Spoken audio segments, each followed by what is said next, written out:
ഇനി എല്ലാവരും ഒന്ന് നന്നായിട്ട് കൈയടിച്ചേ. അപ്പൊ നിങ്ങളുടെ രണ്ട് കരങ്ങളും കൂട്ടിയടിക്കുമ്പോൾ കിട്ടുന്ന ആ ശബ്ദമാണ് ഈ പരിപാടിയുടെ ഏറ്റവും വലിയ വിജയം. എങ്ങനെ ഉണ്ടായിരുന്നു എന്റെ ഈ ആങ്കറിങ്?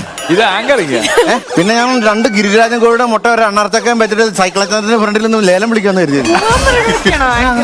ആങ്കറിങ് ആയിട്ട് തോന്നിയൊന്നുമില്ല അല്ലേ? അല്ല ഇവിടെ എത്തിട്ടെ ഈ ഇങ്ങനെ ചെയ്യുന്നത് ഇത്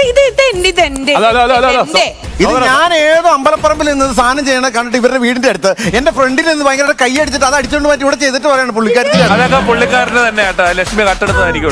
പിന്നല്ലാതെ ഞാൻ ഒരു ദിവസം കുറുക്കഞ്ചേരി ചെന്നു. അന്ന് ഈ കൊച്ച് 11ാം ക്ലാസ്സിൽ പഠിക്കുക. ഒരു പെറ്റിക്കോട്ട് ഇട്ടുണ്ട്, ഒരു പെറ്റിക്കോട്ട് മാത്രം ഇട്ടോണ്ട് വന്നിട്ട് ആ തെങ്ങിന്റെ ചോട്ടിൽ ഈ പരിപാടി കണ്ടോണ്ടിരുന്നിട്ട് എന്റെ സ്റ്റെപ്പ് അടിച്ച് മാറ്റി വെച്ചത് ഞാൻ അടിച്ചു മാറ്റിയതാണ്. അതെ വേറെ ആങ്കറുണ്ട്, നല്ല അടിപൊളി ആങ്കറുണ്ട്. നിങ്ങൾക്ക് ഞാനൊരു കാര്യം പറയാം, നിങ്ങൾക്ക് എന്നെ ശരിക്കും മനസ്സിലാവാത്തോണ്ടാണ് നിങ്ങൾ എന്നോട്. ഞാൻ പാപ്പി. പാപ്പി എന്ന് പറഞ്ഞാൽ പാവങ്ങളുടെ പിഷാരടി. പാവങ്ങളുടെ എന്റെ നെഞ്ചത്തോട്ടായിരുന്നു, അറിഞ്ഞിരുന്നില്ല. വേറെ സംഭവമുണ്ടത്. ഞാൻ പാവങ്ങളുടെ പിഷാരടി ആവാൻ കാരണമുണ്ട്. കാരണം പിഷാരടീനെ ഒരു പ്രോഗ്രാമിന് വിളിച്ചു ഞാൻ 1 ലക്ഷം രൂപ 1.5 ലക്ഷം രൂപയ്ക്ക് വേണ്ടും പ്രോഗ്രാമിന് ആങ്കർ ചെയ്യാൻ വിളിക്കും അല്ലേ? അതിലൊന്നും ഇല്ലേലും. പിന്നെ പുള്ളി പോകണമെന്ന് വെച്ച് കഴിഞ്ഞാൽ ബെൻസിലായിരിക്കും. എന്താ കുഴപ്പം? അല്ലാതെ പുള്ളി 1.5 ലക്ഷം രൂപയ്ക്ക് പോകുമ്പോ ഞാൻ 1500 രൂപയ്ക്ക് പോകും ആങ്കർ ചെയ്യാനായിട്ട്. പുള്ളി ബെൻസുകാരിൽ പോകുമ്പോ ഞാൻ ആപ്പെ വിളിച്ചു പോകും. അതാണ് പാവങ്ങളുടെ പിഷാരടി. പക്ഷേ ഞാൻ ഇന്നേ വരെ നല്ലൊരു കോട്ട് ടാങ്കർ ചെയ്തിട്ടില്ല. ഈ ബെൻസുകാരിൽ പോണതോ 1 ലക്ഷം രൂപ മേടിക്കുന്നൊന്നും വലിയ കാര്യമൊന്നുമില്ല. ഫ്ലൈറ്റിൽ വല്ല മറ്റേ പുള്ളിക്കാരത്തേക്ക് ഈ മദ്യം വിളമ്പം വേണ്ടല്ലോ, കോട്ടൊക്കെ ഇട്ടിട്ട് മദ്യം വിളമ്പുന്നു. അന്നാമച്ചടുത്ത് ഷാപ്പിൽ നിന്ന് ഞെറിയിട്ട് കള്ളു കൊടുക്കുന്നു. തന്നെ 1500 രൂപ വാങ്ങണ സമയത്ത് ഈ എന്താ പറയാ ഇത്രേ ഒരു എക്സ്പെൻസീവ് ആയ ജാക്കറ്റ് എവിടെന്നാ വാങ്ങാൻ കിട്ടുന്നത്? അത് വാടകയ്ക്ക് മേടിച്ചല്ല, ഇതൊക്കെ തന്നെ നിങ്ങളുടെ ഏറ്റവും വലിയ പ്രശ്നം. പുള്ളി സ്റ്റേജിൽ കാരിക്കേച്ചർ നടത്തി കഴിഞ്ഞാൽ അത് കാരിക്കേച്ചർ. നമ്മളൊരു പരിപാടി നടത്തുന്നത് കാരിക്കച്ചറ. അത് നല്ല രീതിയിൽ നടത്തി കഴിഞ്ഞാൽ ആൾക്കാർ അങ്ങനെയുള്ള അഭിപ്രായങ്ങൾ പറയത്തില്ല. നല്ല രീതിയിൽ നടത്തിയാൽ 500 ചോറും അല്ല, അതൊക്കെ മതി, അത് കൂടുതലൊന്നും വേണ്ട. പിന്നെ വേറെ സംഭവം ഉണ്ടോ, ഞാൻ പിഷാരടിയും തമ്മിൽ ഒരുപാട് കാര്യത്തിൽ സാമ്യതയുണ്ട്. അതാണ് ഏറ്റവും വലിയ പ്രത്യേകത. എല്ലാവരും പറയാറുണ്ട് എന്ത് കാര്യത്തിലും എന്റെ മുടി നന്നായിട്ട് ചുണ്ടല്ലിരിക്കണേ, പിഷാരുടെ മുടി നന്നായിട്ട് ചുണ്ടല്ലിരിക്കണേ. അല്ല, മുടിയുടെ കാര്യത്തിലുള്ള തലയ്ക്കകത്ത് രണ്ട് സൈഡ് അതാന്ന് പറയണ്ട, അത് പറയണ്ട. പിന്നെ എന്റെ മുഖത്തിരി ലേശം കൂർത്ത, അതെ പിഷാരുടെ മുഖം ഒരു ലേശം കൂർത്തതാ. ഞാൻ 1-2 സ്ഥലത്ത് പാവങ്ങളുടെ പരിപാടി മാലിയും എന്നിട്ട് എന്നിട്ട് പൈസ വെച്ച് മേടിച്ചോണ്ട് വന്നിട്ടുണ്ട്. അങ്ങനെ ഒരു സാമ്യമുണ്ട്. അല്ല അത് പറയണേ, പിഷാരടിക്ക് വയറില്ലല്ലോ. പിഷാരടിയുടെ ആ കുറവ് ഞാൻ നികത്തിയിട്ടുണ്ട് മാന്യമായിട്ട്. നിങ്ങളുടെ എന്റെ കൂടെ കൂട്ടി ഞാൻ ഒന്നിച്ച വെച്ച് തെറ്റത്. അതിലും നമ്മൾ സ്വാമിയാണ്. ചേട്ടാ ഞാൻ ഒരു കാര്യം ചോദിക്കട്ടെ, ചേട്ടാ പിഷാരടിയുടെ മൂക്കില് അതുപോലത്തെ മറുകില്ലല്ലോ. എന്റെ മൂക്കത്ത് മറുകില്ല, പക്ഷെ പുള്ളിയുടെ മൂക്കത്ത് ചുണ്ടിയുണ്ട്. പിന്നെ ഏറ്റവും വലിയ സാമ്യം എന്ന് പറഞ്ഞു കഴിഞ്ഞാൽ നമുക്ക് രണ്ടാക്കും അപാര തൊലിക്കട്ടി അളിയാ. വേറൊന്നുമല്ല, ഒരു പരിപാടി എത്ര ചീഞ്ഞാലും കറക്റ്റം താഴ്ന്നവരെ അവിടെ നിന്ന് പുഴുത്ത് കറക്റ്റം വീണവരെ പരിപാടി നമ്മൾ ഇറങ്ങി പോകുന്നില്ല അല്ലേ? ഏത് സാമ്യമുണ്ട്. അതാണ് വെറും പിഷാരടി, ഇത് പാവങ്ങളുടെ പിഷാരടി. ചേട്ടാ നിങ്ങൾ അങ്ങനെയൊന്നും പറയണ്ട, നിങ്ങൾ അദ്ദേഹത്തെ കുറിച്ച് അങ്ങനെ കളിയാക്കരുത്. അദ്ദേഹം നിങ്ങൾ വിചാരിക്കുന്ന ഒരാളല്ല, ഒരു ആങ്കർ മാത്രമല്ല, പഞ്ചവർണ്ണ തത്ത എന്ന് പറയുന്ന സിനിമയുടെ ഡയറക്ടറും കൂടെയാണ് അദ്ദേഹം. പഞ്ചവർണ്ണ എനിക്ക് ആ ഒരു കാര്യത്തിൽ, കാരണം പിഷാരടിനെ എനിക്ക് വർഷങ്ങളായിട്ട് പരിചയമുണ്ട്. സത്യം പറഞ്ഞ് ഞാൻ ആങ്കർ ചെയ്ത് കണ്ട് പഠിച്ച ആളാണ് ഈ പുള്ളി. പുള്ളി വന്നേക്ക് മുമ്പാണ് ഞാൻ ഫീൽഡിൽ വന്നത്, കണ്ടിട്ട് വന്നു. എന്തോ പിന്നെ ദൈവാനോട് പുള്ളി രക്ഷപ്പെട്ടു പോയി. പെറ്റിക്കോട്ട് മാത്രം ഇട്ട് പുള്ളിയുടെ ആങ്കറിങ് കാണാൻ പോയിട്ട് 11ാം ക്ലാസ്സിൽ. അപ്പൊ മനസ്സിലാക്കണം. അപ്പൊ അങ്ങനെ പഞ്ചവർണ്ണ തത്ത എന്ന സിനിമയിൽ എനിക്ക് അവസരം തന്നില്ല. അതിനകത്ത് മെയിൻ ആയിട്ട് അഭിനയിച്ച ഒരു ആക്ടർക്ക് പൈസയും കൊടുത്തില്ല പുള്ളി. അതാർക്കാ? പിഷാരടി അറിഞ്ഞിട്ടില്ല. ആ സത്യാവസ്ഥ തെളിവ് ഞാൻ കാണിച്ചു തരാം. കാണിച്ചു തരാം അല്ലേ? ആ തെളിവ് കാണിച്ചു കൊടുത്തേ, ആ സാധനം കാണിച്ചു കൊടുത്തേ. അയ്യോ, പേയ്മെന്റ് കൊടുക്കാത്തോണ്ട് പുള്ളിക്ക് വീട്ടിൽ പോകാൻ പറ്റില്ല. ഇപ്പൊ കരിക്ക് കുടിച്ച് ജീവിക്കാതെ. ഞാൻ പറഞ്ഞ നുണയാണെങ്കിൽ നിങ്ങൾ പറ.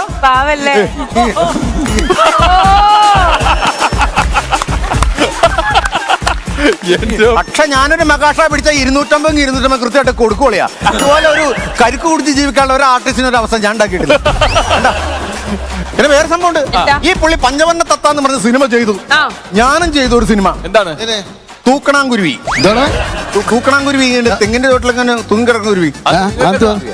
അത് ചെറിയ ചിത്രമല്ലേ? പുള്ളി വലിയ നടൻ, വലിയ ഡയറക്ടറല്ലേ. എനിക്ക് നമ്മൾ പാവപ്പെട്ടവരുടെ പിഷാരി പാവപ്പെട്ട പടമല്ലേ ചെയ്യാൻ പറ്റുള്ളൂ. അല്ല, രണ്ടാമത് വേറെ സംഭവം ഉണ്ട്. പുള്ളി മമ്മൂക്ക വെച്ച് ഗാനഗന്ധർവ എന്ന സിനിമ ഡയറക്ട് ചെയ്തിട്ടുണ്ട്. അറിയാമോ? കളിയല്ല അത്. ഞാനും ഒരു സിനിമ എഴുതിക്കൊണ്ടിരിക്കുകയാണ്. ഏതാണ്? എന്റെ പടത്തിന്റെ പേര് പുള്ളി ഗാനഗന്ധർവനല്ലേ ഇതേ. ഞാൻ എന്റെ പടത്തിൽ തെരുവ് ഗായകൻ എന്ന് പറഞ്ഞ് ഞാനൊരു സിനിമ എഴുതി. പാവപ്പെട്ട പിഷാരികൾ. എനിക്ക് മമ്മൂട്ടിനെ വെച്ച് അഭിനയിക്കാൻ പറ്റില്ല. ഞാൻ അതിനോട്ട് ഞാൻ തങ്കച്ചനാണ് അതിന്റെ നായകൻ. വേറെ പ്രശ്നമുണ്ട്. ഇതിനകത്ത് അനു നായിക എന്ന് പറയുമ്പോൾ 10 പൈസ പോലും മേടിക്കാതെ പാട്ടി പണിയെടുക്കാൻ പോക്കോളും. അല്ലെങ്കിൽ കൊല്ലസുതി പൈൻ്റെ കുപ്പിക്കകത്ത് ഒരു കട്ടൻ ചായ കുടിച്ചെടുത്ത് അളിയാ എന്നിങ്ങനെ കാണിച്ചാൽ മതിയാ. ഷൂട്ട് കഴിയണ വരെ പിന്നെ അവനത് കണ്ടാൽ മതി. പടം അങ്ങ് തീർത്ത്. സുധിച്ചേട്ടൻ ഡബ് ചെയ്യാൻ വരുമ്പോഴേ സൈഡിലൊരു ചെറിയ പ്ലേറ്റ് വെച്ച് കൊടുക്കണം. ഹാൻസ് എടുത്ത് വെക്കാൻ വേണ്ടി. പാവങ്ങളുടെ പിഷാരടി. എനിക്ക് തീരെ സമയമല്ല. എനിക്ക് ഒരു കല്യാണ വീട്ടില് ആങ്കറിങ് ഉണ്ട്. എനിക്ക് കല്യാണ വീട്ടിൽ ആങ്കറിങ്. നിങ്ങളെ കണ്ടാലും ഒരു ബാൻഡ് ഇത് കൊട്ടുന്ന ആള് പോലെയുണ്ട്. എല്ലാം ചെയ്യും. കാരണം പാവങ്ങളുടെ പിഷാരടി അല്ലല്ലോ.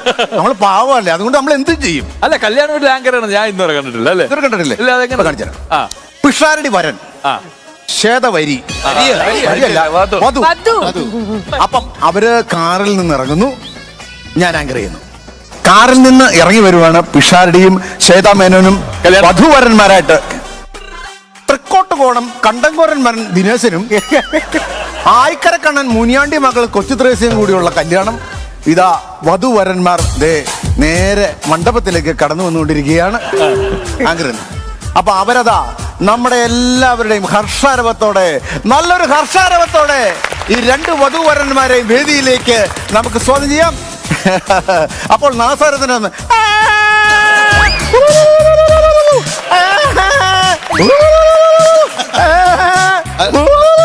ഹലോ മിസ്റ്റർ, നിങ്ങൾ എന്തിനാണ് ഇങ്ങനെ കാണിക്കുന്നത്? അതിനൊക്കെ പ്രത്യേക ആൾക്കാരില്ലേ? എടാ, ഞാൻ പാവങ്ങളുടെ പിഷാരടി അല്ലടേ. ഇപ്പൊ ഞാൻ ചെന്ന വീടെല്ലാം പാവപ്പെട്ടവരുടെ വീടല്ലേ. അവിടെ നാസറൊക്കെ ഉണ്ടോ? ഇതെല്ലാം ഞാൻ തന്നെ ചെയ്യും. ഓ, അത് ശരി.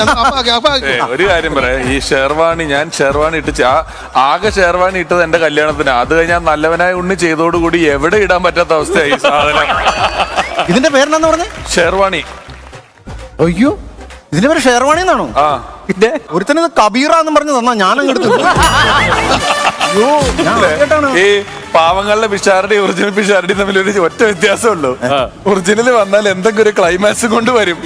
പാവങ്ങളുടെ പിഷാരടിക്ക് ഇപ്പൊ പോവാൻ ക്ലൈമാക്സ് ഇല്ലാതെ സുഹൃത്തുക്കളെ, പാവങ്ങളുടെ പിഷാരടി പുഴുത്തു തുടങ്ങിയിരിക്കുകയാണ് സുഹൃത്തുക്കളെ. വധുവരന്മാരുടെ ഫസ്റ്റ് നൈറ്റ് ആരംഭിക്കുകയാണ്. അതിനു മുമ്പായി ഈ ബെഡ്റൂമിലേക്ക് വെളിച്ചം വീശാൻ സാധ്യതയുള്ള എല്ലാ വൈദ്യുതീപങ്ങളും അളച്ചു വന്ന് ഞങ്ങളോട് സഹകരിക്കുക. പിന്നെ വേറെ നമ്മുടെ മരണ വീട്ടിൽ ഞാൻ ആങ്കർ ചെയ്യാറുണ്ട്. മരണ വീട്ടിൽ ആങ്കറിങ്ങോ കേട്ടിട്ടുണ്ടോ? പാവങ്ങളുടെ പിഷാരടി നമുക്ക് എല്ലായിടത്തും സ്ഥലത്ത് ചെയ്യണമല്ലോ. പാവങ്ങളുടെ പിഷാരടി അതെ, മരണം ഇവിടെ എങ്ങനെ ചെയ്യണത്? Good evening everybody. നമസ്കാരം, നല്ലൊരു കയ്യടി. പ്രിയമുള്ളവരെ, ഈ മരിച്ചു കിടക്കുന്നത് ഒരു സമയത്ത് എല്ലും മുറുകെ പണിയെടുത്ത് കുട്ടികളെ പോറ്റി വളർത്തിയ വലിയൊരു അച്ഛനാണ് ഈ മരിച്ചു കിടക്കുന്നത്. അച്ഛന് കൊടുക്കാൻ നല്ലൊരു കയ്യടി. പ്രിയമുള്ളവരെ, ഇതിനുശേഷം 16ാമത്തെ ദിവസം ഗംഭീര സദ്യയുണ്ട്. ഇഡ്ഡലിയും കൂട്ടി, സാമ്പാറും കൂട്ടി, ചമ്മന്തി കൂട്ടി കൊടുക്കാം. നല്ലൊരു കയ്യടി. അതെ, ജിൻഡോ എന്ന് പറഞ്ഞ ആങ്കർ. പിന്നെ വേറെ കാര്യമുണ്ട്. എലിച്ചോറ് തിന്നാൻ വരുന്ന കാക്കകളുടെ ശ്രദ്ധയ്ക്ക് കൈയടിച്ചാൽ മാത്രമേ ഉരുളെടുത്തോണ്ട് പോകാൻ പറ്റൂ. അതല്ലെങ്കിൽ ഞാൻ കാന്നും പറഞ്ഞോണ്ട് ഞാൻ ഹലോ, കാക്ക വന്നില്ലെങ്കിൽ എന്ത് ചെയ്യും? ഇച്ചിരി സാമ്പാർ ഒഴിച്ചിട്ട് ഞാൻ തന്നെ തിന്നും. നിനക്കും നല്ല കുഴപ്പമുണ്ടോ? പാടാം, നമുക്ക് പാടാം വീണ്ടും ഒരു പ്രേമഗാനം. പറ്റിയ സമയം പാടിപ്പതിഞ്ഞ ഗാനം, പ്രാണനുരുകും ഗാനം. മറ്റേത് കൂടെ പറയില്ല.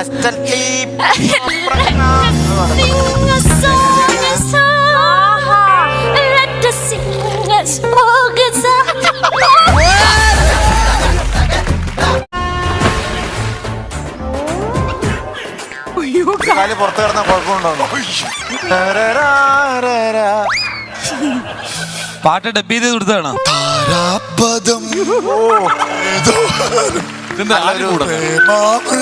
ഷിയാസ് ഒരു കാറ്റ് സോങ് പാടിക്കൊണ്ടിരിക്കുകയാണ്.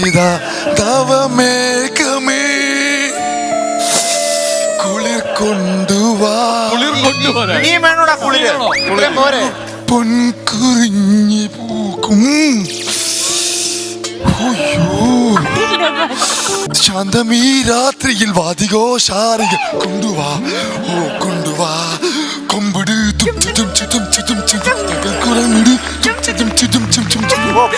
ചാഞ്ചക്കം ചിന്നിയും താളത്തിൽ തുള്ളി ആകാശത്തുള്ള വിട്ടും കൂട്ടും ചെല്ലുമേഘമേ.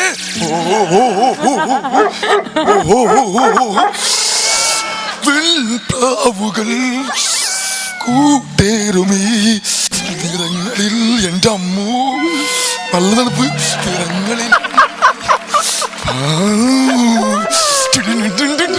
അളിയാ തോറ്റാലും കുഴപ്പമില്ല, അടി കൊണ്ടാൽ വേദനിക്കില്ല അളിയാ. മുഞ്ചത്തിപ്പെണ്ണി ഉണ്ണിമായ തഞ്ചത്തിലൊപ്പങ്ങനെ പാടി വാടി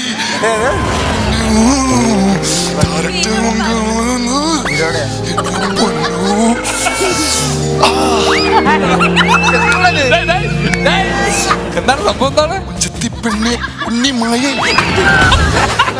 തഞ്ചത്തിലൊപ്പങ്ങനെ പാടി വായോ തേനോറും നിന്റെ മുഖം. അവന് ജണ്ടി വരികയാണെന്ന് തോന്നുന്നു. ആരാധന കിടന്ന് ഒരു മധുരക്കിനാവിൽ ലഹരിയിലെങ്ങും വിരിഞ്ഞു. അതിലായിരം ആശകളാൽ ഒരു പൊൻവല നീ. അയ്യോ പോക്കറ്റ് ഐസ് പണ്ടു പണ്ട് സത്യമായിട്ട് വേനെടുക്കുന്നുണ്ട് അവിടെ അവിടെ. പൊന്നാമ്പൽ പുഴയിറങ്ങി നമ്മൾ അന്നാദ്യം കണ്ടതോർമ്മയില്ലേ കുഞ്ഞോളം തെള്ളി വന്നൊരഴക എൻ മുന്നിൽ വന്നു നിന്ന കവിതേ. പണ്ടത്തെ പാട്ടുറങ്ങും ഒരു മൺവീണയാണ് എൻ്റെ മാനസം. എൻ മുന്നിൽ വന്നു നിന്നും ഒരു ലോകമാണ് എൻ്റെ. എന്നിട്ടും നീ എന്നോട് എന്തിനു എന്താണ് കാര്യമില്ല, അതായിരിക്കും ഓർമ്മയില്ലേ കുഞ്ഞോളം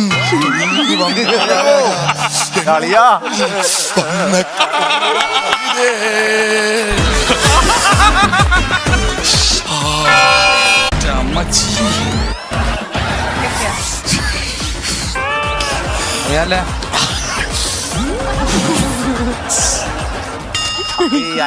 അളിയാ അപ്പൊ ഈ ഐസിലിട്ട മീനിന്റെ ഒക്കെ അവസ്ഥ ഒന്ന് ആലോചിച്ച് നോക്കിയേ. ആ മീനെടുത്ത് പൊരിച്ചു തിന്നുമ്പോ അറിയുന്നുണ്ടോ?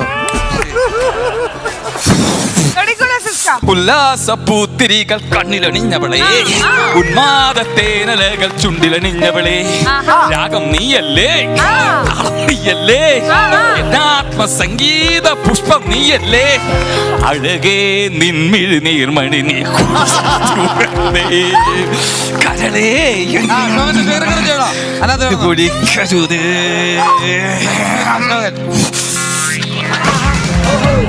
ചില ബ്രാല് മീൻ വെള്ളത്തിൽ നിന്ന് പൊങ്ങുന്നാണല്ലേ തോട്ടില്. നീ എൻ കിനാവോ പൂവോ നിലാവോ രാഗം തുളുമ്പും. നീ എൻ കിനാവോ പൂവോ നിലാവോ രാഗം തുളുമ്പും. നീ എൻ മധുമിതിമന കന കന കന.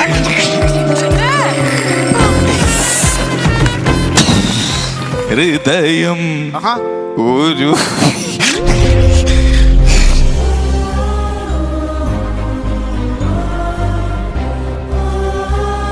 തോറ്റട നിനക്ക് പറയാ എന്റെ എല്ലാം ഉരുകി പോണത്. മാണിക്യ വീണയുമായൻ മനസ്സിന്റെ താഴ്വര പൂവിനണിഞ്ഞവളെ, പാടുകില്ലേ വീണ മീട്ടുകില്ലേ എന്റെ വേദന എന്നോട് ചൊല്ലുകില്ലേ, ഒന്നും ഇനി അനങ്ങൂല. ഇത് ഞാൻ ഇല്ല, നീ ഇപ്പൊ കാരണം നീ ഏറ്റവും കൂടുതൽ എന്നെ അടുത്ത പെർഫോം ചെയ്യാൻ വരുന്നത് Anu. അനുവിനുള്ള countdown please.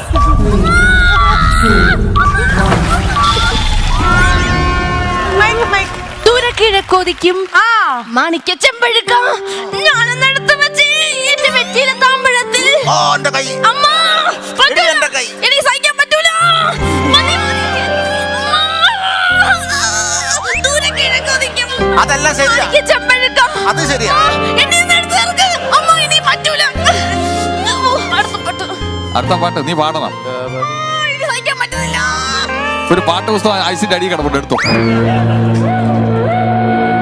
വെണ്ണീല Chandana Kinnam ഉന്നമടക്കായലിൽ മീലെ കുഞ്ഞിളം കുഞ്ഞിളം കുഞ്ഞിളം hello കുഞ്ഞിളം കയ്യിൽ മെല്ലെ കോരിയെടുക്കാൻ വാ. തിരുവാതിര പൂവഴിയിൽ നാദാ എന്റെ ദൈവമേ, ഇങ്ങനൊരു പാട്ട് ഭൂമിയിൽ ഇറങ്ങിയിട്ടില്ല. തിരുവാതിര മുറ്റത്തെ മുല്ല പൂക്കുമ്പോൾ അതിലൊരു പൂവ് പറിച്ചു തലയിൽ വെച്ചു ഞാൻ. തലയിലാണോ അതോ ചെവിയിലാണോ? സകലകലാ നീ പാടിയിൽ നിന്നും പുതിയൊരു ഈണം നീ കാത്തു നിന്നു. വഴിയിൽ വക്കത്തു നിന്നു ഞാൻ പാതിരാ കോഴിയെ കണ്ടുപിടിച്ചു. ഓർക്കസ്ട്രയ്ക്ക് നല്ലോണം പെർഫോമൻസ് ചെയ്യാൻ പറ്റിയ പാട്ട്. അവര് നല്ല കൂടെ വരുന്നുണ്ട് അവര്. എന്റെ ഹൽവിലെ വെണ്ണിലാവും നല്ല പാട്ടുകാരാ. തട്ടമിട്ടു ഞാൻ കാത്തു വെച്ചൊരു മുല്ലമുട്ടിലൂതും. അത്തറൊന്നു വേണ്ടേ, അത്തറൊന്നു വേണ്ടേ നല്ല പാട്ടുകാരാ, എന്റെ സുൽത്താന്റെ കൂട്ടുകാരാ. കാത്തു സൂക്ഷിച്ച കസ്തൂരി മാമ്പനം കാക്ക കൊത്തി പോയി, കാക്കച്ചി കൊത്തി പോയി. കാത്തു സൂക്ഷിച്ച കസ്തൂരി മാമ്പഴം കാക്ക കൊത്തി പോയി, കാക്കച്ചി കൊത്തി പോയി. നോക്കി നിന്നൊരു ഞാനൊരു മാമ്പഴം തട്ടിപ്പറിച്ചെടുത്തു, തട്ടിപ്പറിച്ചെടുത്തു. അനു brilliant ആയിട്ട് കളിക്കണ്ടല്ലേ? ഞാൻ വീട്ടിൽ പോയിട്ട് എന്താളിയാ കാര്യം ഇതിനകത്ത് ഇറങ്ങിയിട്ട്.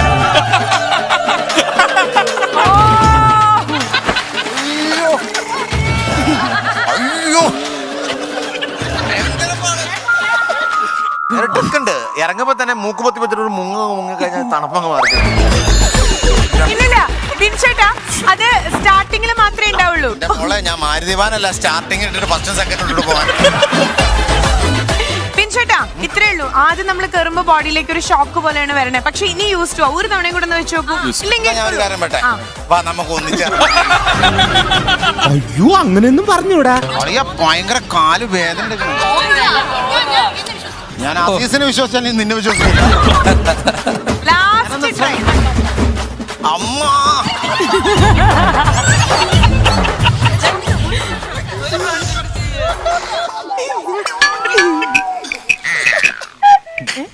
വണ്ടിക്കൂലി വേണ്ട.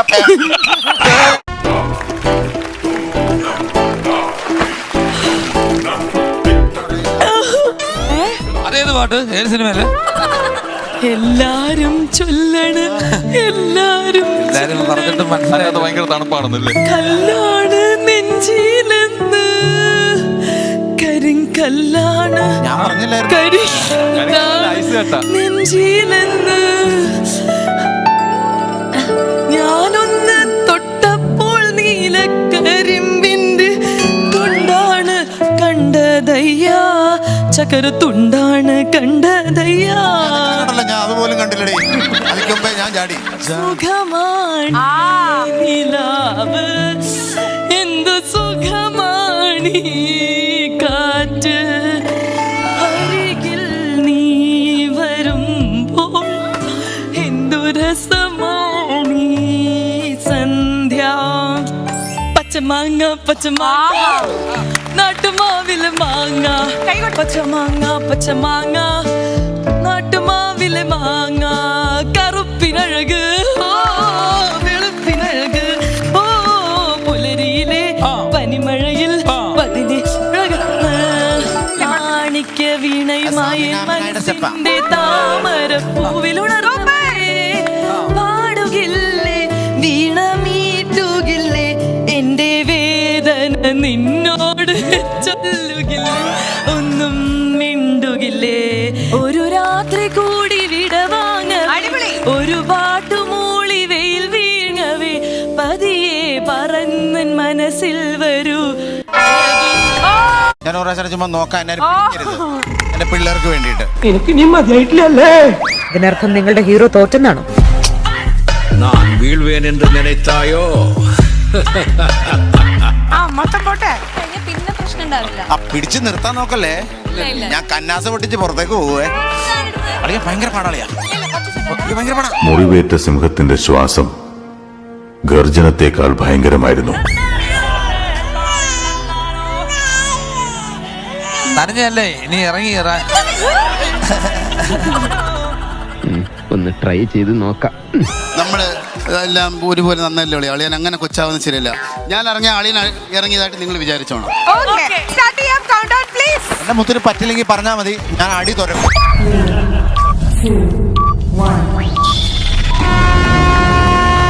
ശ്രീലതികകൾ തളിരണിഞ്ഞുലയവേ വാ കിളിമകളെ തേൻ കുറുമൊഴിയെ അരിയൊരിയൂ ഞാൻ അതിലിരുന്നാടൂ കനകലിപികളിലെഴുതിയ കവിത നഴകുന്നു. ശ്രീലതികകൾ തളിരണിഞ്ഞുലയവേ അടിപൊളി, സൂപ്പർ. സൂര്യകിരീടം വീണുടഞ്ഞു ആരും അറിയണ്ട.